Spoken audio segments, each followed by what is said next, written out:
In this video, we're uncovering the intricacies of the Sicilian Sveshnikov, a favorite opening of the best chess player in the world, Magnus Carlsen. The first opponent is former world champion Veselin Topalov, and he starts e4. Magnus replies with c5, and white plays knight f3, preparing a central pawn break. Black fights back for the d4 square with knight c6, but this doesn't stop white from pushing forward to open up the center. Black takes the pawn, and after the white knight recaptures, black jumps his knight to f6, attacking white's other pawn.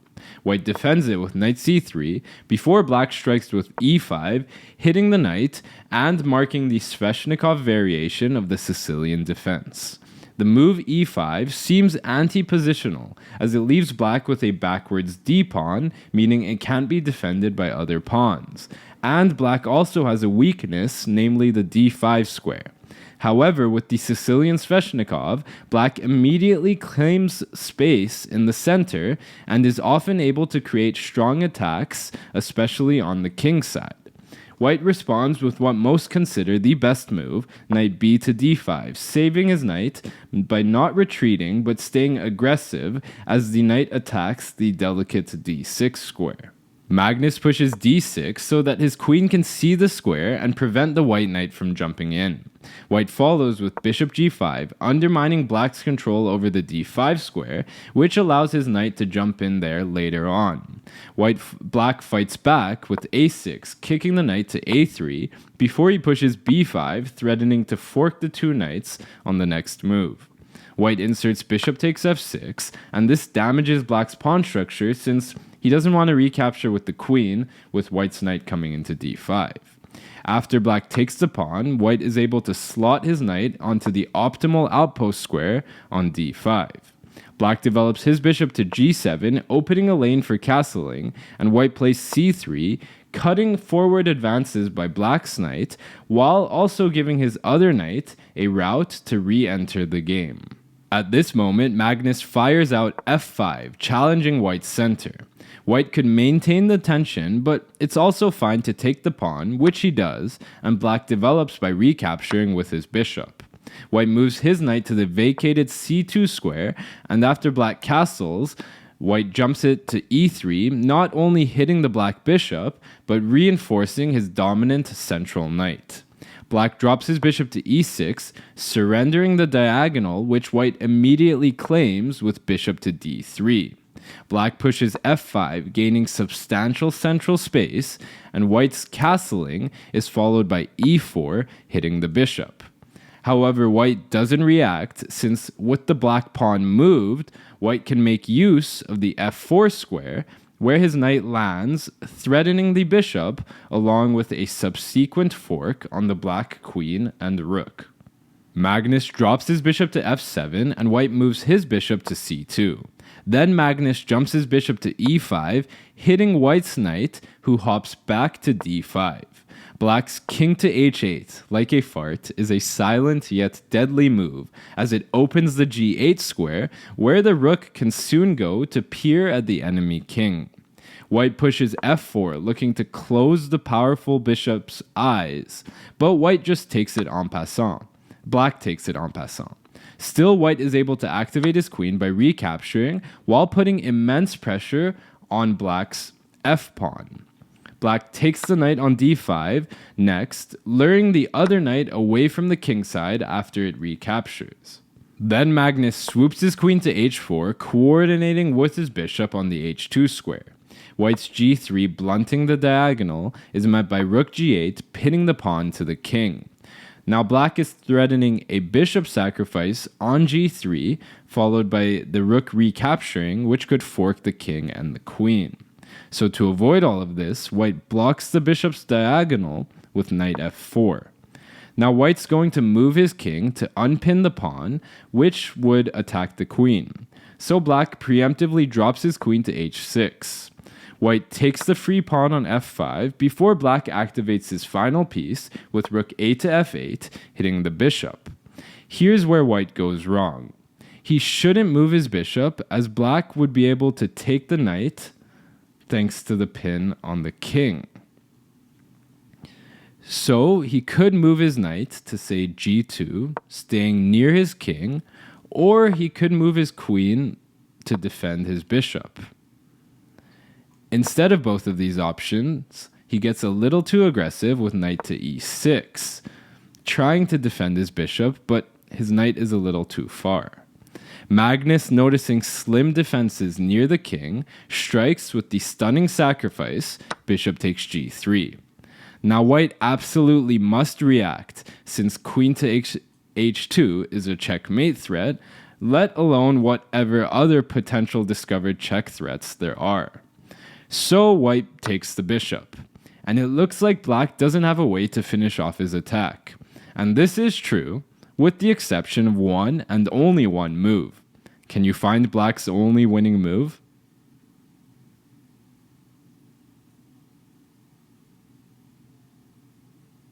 White's kingside is hanging by a thread, and the main issue is that the queen is overloaded, guarding the pawn on g3 and the bishop. To exploit this, the move Magnus plays is rook takes f5. Now white doesn't have to take the rook, and the material would be even. His best move in this case would be knight f4. There are several variations after this, but the point is that black's attack would be too strong in each case. To illustrate, black could follow with knight to e5, hitting the queen, and white's best move would be moving her to f2, after which rook f to g5 would double the rooks on the g-pawn. White would have to defend with knight e2, and black could then jump his knight to g4, hitting the queen.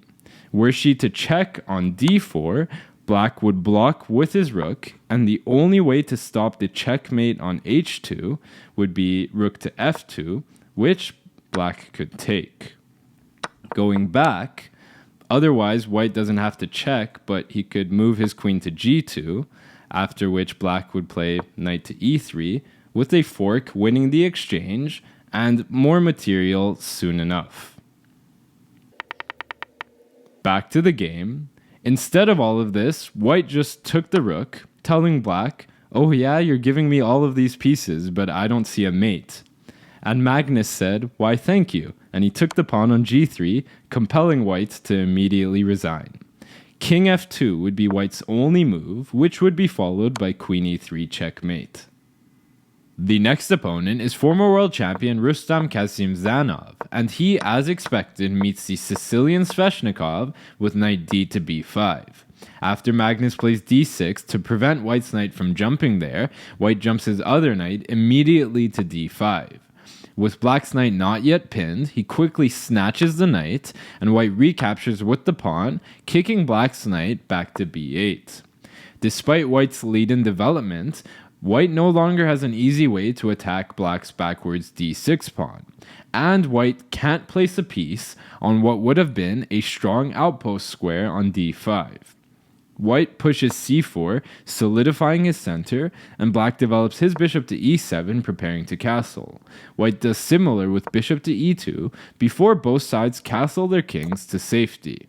Magnus proceeds development with knight d7, and after white brings his bishop out to e3, black kicks the knight with a6.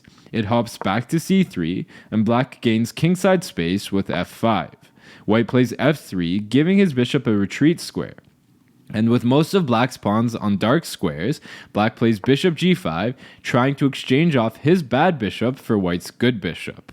White doesn't want that, of course, and makes use of his newly created f2 square by dropping his bishop there. Black persists with bishop h4. White declines again, and black offers again. Now white doesn't want to go back and forth, which would just lead to a draw, so he lifts his queen to d2. At least after black grabs his bishop, he can recapture with his queen, where she lands on an active square. Now black wants to get his knight to c5, but white would just kick it away with b4. So Magnus first plays a5, preventing white's b4.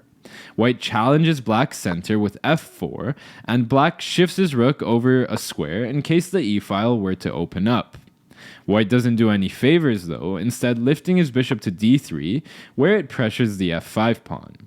Black can defend it by jumping his knight to c5, opening his bishop's eyes, and the knight tickles the white bishop, who drops to c2. Black then develops his bishop to d7, and white cautiously shifts his king to h1, away from any potential checks along the diagonal. Black follows by activating his queen on f6, and white releases the central tension with pawn takes e5. Magnus recaptures with the rook, hitting the queen, who flees to f2. Then black doubles rooks on the open e-file, and white activates his other rook onto d1. Black solidifies his f-pawn with g6, and white plays h3, giving his king some air. Black lifts his king to g7, and white jumps his queen to f4, only for it to be kicked by the black pawn right back to f2. Black continues expansion with f4, and white drops his bishop to the back rank, where it's a little more difficult to attack. Black advances on the queen side with a4, and white strikes back with b4, hitting the knight. But black takes the pawn en passant, and white recaptures with his pawn. You might be thinking that pawn is hanging, but white's idea is to meet knight takes b3 with queen c2, which would fork the knight and the pawn on h7. However, going back, white shouldn't have moved his b-pawn in the first place because all it did was weaken his knight, and Magnus exploits that immediately with rook to e3, placing his rook on a mighty square where it dominates the third rank while attacking the knight. White counters with b4, hitting black's knight, and black chops the white knight, allowing white to take on c5 in exchange. Now, white may be thinking that black will take the pawn back, emerging up a pawn, but Magnus has different things in mind. He has one move here to gain a decisive advantage. Can you find black's best move?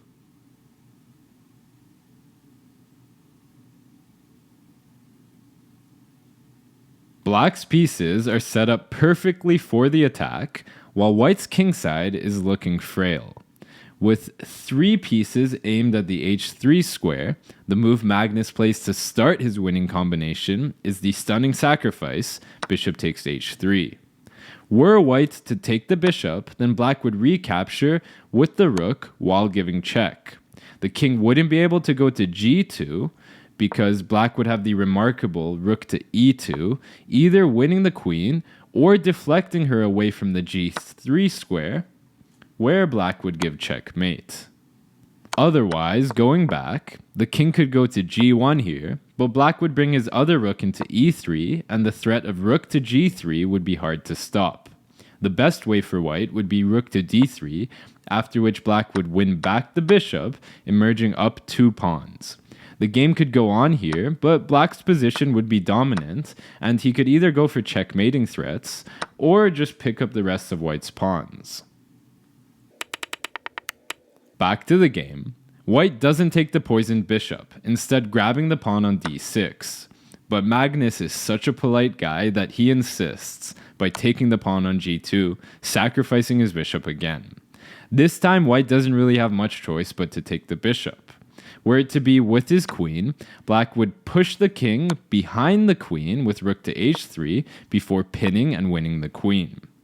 Going back, instead white takes with the king, and black plays rook to e2, pinning and winning the queen another way. At this point, the game is pretty much over. White tries to create counterplay with d7, but black just picks up the queen with check. After white recaptures with the rook, black gives check with queen to g3, pushing the king to f1. Queen to h3 check is next, and white blocks with the rook before black moves his queen to f3, forking the king and the other rook. And here's where white decides he's finally had enough, resigning the game.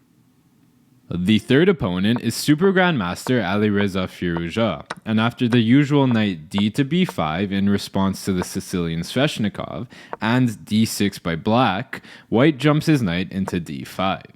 Black takes it, and after the pawn recaptures hitting his other knight, he drops it back to b8. White follows with queen f3, and after black develops his bishop to e7, preparing to castle, white slides his queen over to a3, where she can pressure black's weak d6 pawn.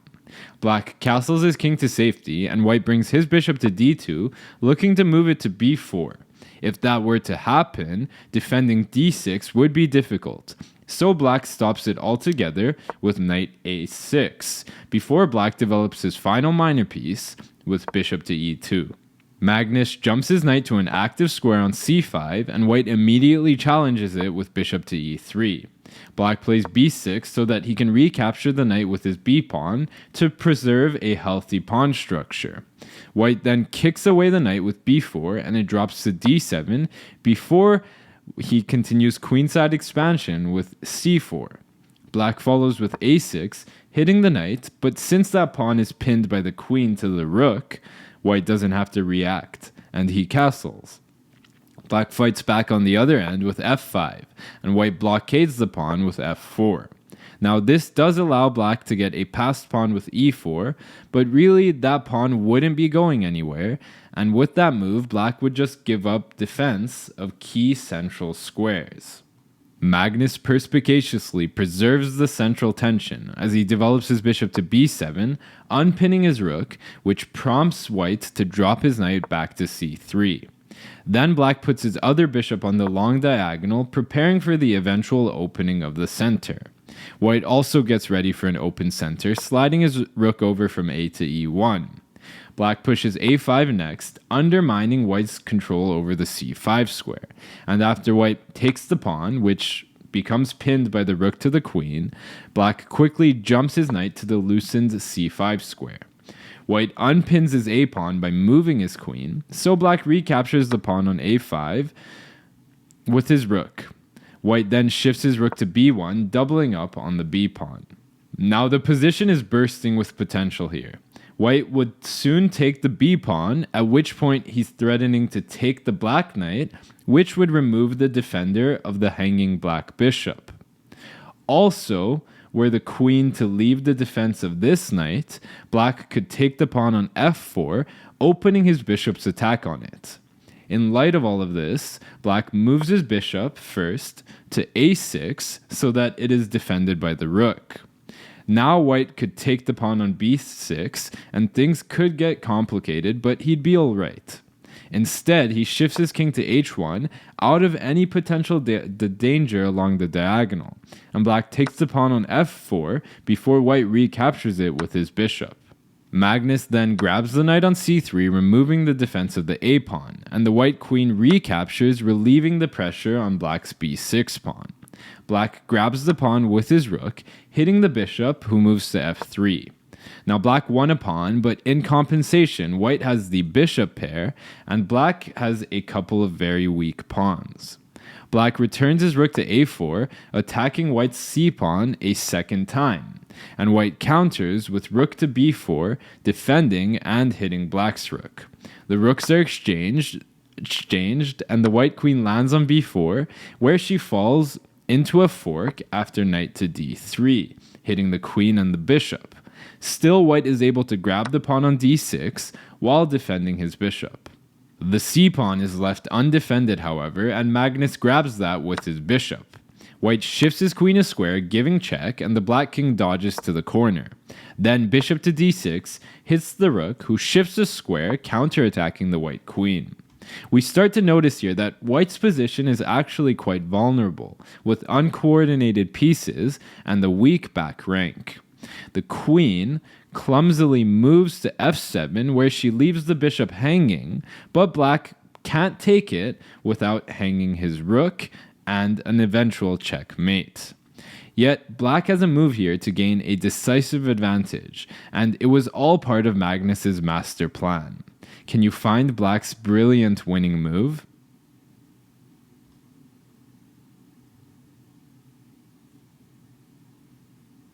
Now the rook is indirectly hit, and it also can't leave the back rank without hanging a checkmate. To exploit this, the move Magnus plays is knight f2 check. Were the rook to take, then black would have a quick checkmate in 2. So the king must move, allowing black to win the exchange with bishop takes f1. Now at this point, black has already picked up a decisive material advantage, but the game goes on a few moves. White picks up the knight on f2 before black saves his bishop, retreating it to b5. White drops his hanging bishop back to g3, and black shifts his rook to f8, hitting the queen, who moves to a7. Then black plays f4, trapping the white bishop to win another piece, with the queen guarding the h4 square. and this is where white resigns the game. The penultimate opponent is Super Grandmaster Fabiano Caruana, and he meets the Sveshnikov Sicilian with knight d to b5, before following d6 by slotting his knight onto d5. Magnus takes the knight, and after the recapture that hits his knight, he drops it to e7. White pushes c4, solidifying his pawn, while planning queen to a4, which could cause trouble for black's king. So black moves his knight to g6 so that he can quickly develop and get castled. Black meets white's queen to a4 with bishop to d7, and with his own knight out of the way, his bishop still defends the loose d6 pawn, even though his queen's vision has been hindered. White moves his queen out of the black's bishop's sight, while both adding an attacker to the weak d6 pawn and indirectly hitting the b7 pawn. Black defends both with queen to b8, and white makes inroads on the king side with h4. Magnus stops white in his tracks with h5, and white carries on development with bishop to e3. Black's a6 kicks the knight back to c3 before black pushes a5, hitting the queen as well. She drops to b3, and black doubles down with a4. After the queen returns all the way home, black plays bishop e7, preparing to castle, while adding an attacker to white's h4 pawn. White defends it, and black plays queen to c8, creating a battery aimed at vulnerable light squares on white's king side. White develops his bishop to e2, and with so many light squared holes on white's king side, black swoops his bishop to g4, looking to exchange the light squared bishops off. White doesn't react, activating his rook on c1, and black snatches the bishop before white recaptures with the queen. Magnus jumps his queen to f5, and in a few moves, she's become far more active than she once was. White counters with c5, undermining black's center, and black just castles. White presses on with c6, trying to get a passed pawn, and his wish is granted as the pawns are exchanged. But as black swings his rook over from f to c8, that pawn's apparent weakness comes to light. White hangs onto it with queen c4, and black drops his bishop to d8, covering that pawn's advance square. White puts his knight on the domineering d5 square, where it should help propel the pawn. But black plays the subtle e4, which doesn't appear to do much. Yet with white's king still in the center, and the black knight primed to jump forward, things are looking dangerous. White pushes c7, and this move wouldn't be bad for white, if not for one move by black. Can you find black's best move?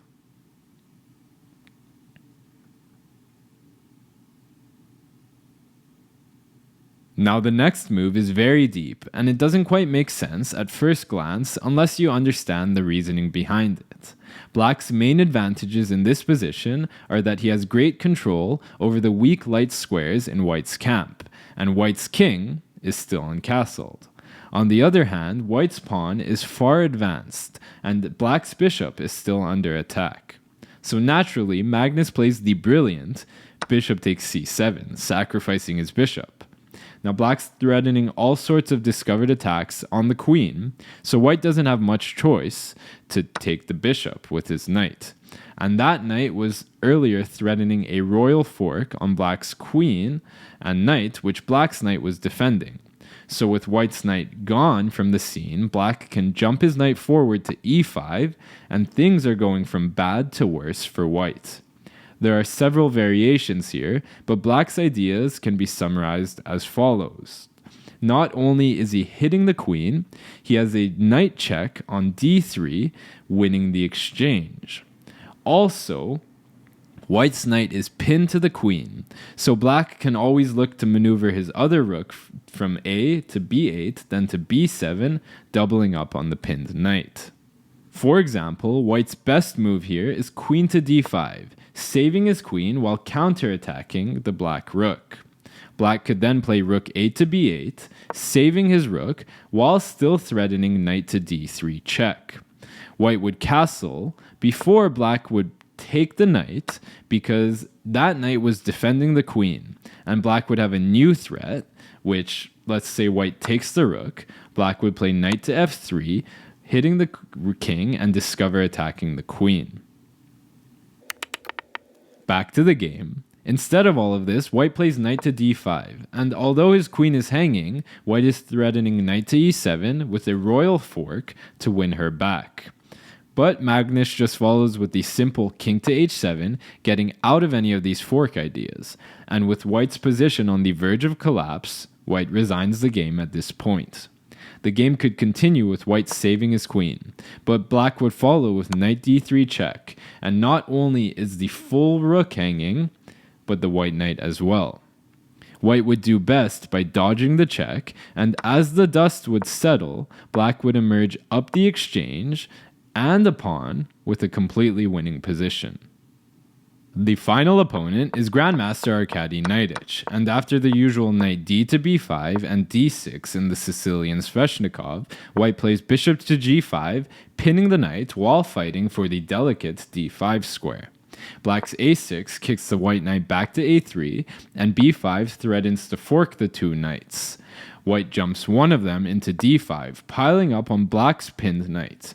So black defends while breaking the pin with bishop to e7. White snatches the bishop, and after black recaptures with his knight, white plays bishop to d3, defending his pawn while preparing to castle. Black drops his knight to d7, planning a maneuver towards the queen side. After white castles, he jumps his knight to c5, and white hits it with b4. So black takes the bishop, and white recaptures with the queen. Magnus follows with f6, kicking the bishop back to e3 while unpinning his knight, which allows the knight to support a central pawn break of d5, with the aim of getting rid of his weakness, namely the backwards d-pawn. White makes use, however, of the freed up c5 square, putting his bishop on a powerful post, and black exchanges off the d-pawn for white's e-pawn. White recaptures with the queen, hitting the rook in the corner, so black lifts his queen to d5, blocking the attack. He would love a capture, allowing him to activate his knight by recapturing, but white drops his queen to e2 instead. Magnus develops his final minor piece with bishop to b7, creating a battery that threatens checkmate on g2. White blunts the diagonal with f3, and black advances his knight to g6, looking to jump it further forward. White slides his rook over from f to d1, attacking the black queen, and black counters with knight f4, hitting white's queen. The exchange would not be a fair one, so white saves his queen, and black drops his to e6. White advances his backward c-pawn in an attempt to exchange it off while reactivating his knight. And black maintains the tension by moving his king to connect his rooks, since exchanging the pawns would only help out white. White jumps his rook into d6, and I'm not going to lie to you, things are not looking great for Magnus, so we'll watch how he stays resilient while creating counterplay to wiggle his way out of this mess. He moves his queen towards the king side, and white chops the pawn on b5. After black recaptures, white takes it with his knight, winning a pawn. Now white is threatening rook to b6, hitting the bishop, while vacating the d6 square for his knight, which would be a royal fork. So black quickly moves his king out of the way to g6. This may look scary, but with many of his pieces around to defend, the king is reasonably safe. White drops his rook to d2, preemptively defending against any kingside threats, while freeing the d6 square for his knight. And black tries to exchange the rook off with rook h to d8. White takes one pair of rooks, and after black recaptures, he jumps his knight to d6, attacking both the black queen and the bishop. Magnus's best choice here is to take the knight, not because he can't retreat his queen to save his bishop, but because he wants to keep as many attacking opportunities as possible on white's king side. After white takes the rook back, black shifts his queen a square, building up pressure on white's g-pawn. White cautiously shifts his king out of the black queen's leering eyes, and black hauls out h5, ready to bust things open. White maneuvers his bishop to c5, looking to pin and exchange off the knight, and black follows with e4, biting down on the long diagonal. Now, black has a dangerous threat here, and white's best idea is to figure out a way to activate his rook. Instead, he proceeds with his plan of bishop to e3, pinning the knight, and everything begins to fall apart. Magnus takes the pawn on f3, and white recaptures, thinking that everything is protected and safe. Little does he know, black has a remarkable way to win the game. Can you find black's only winning move?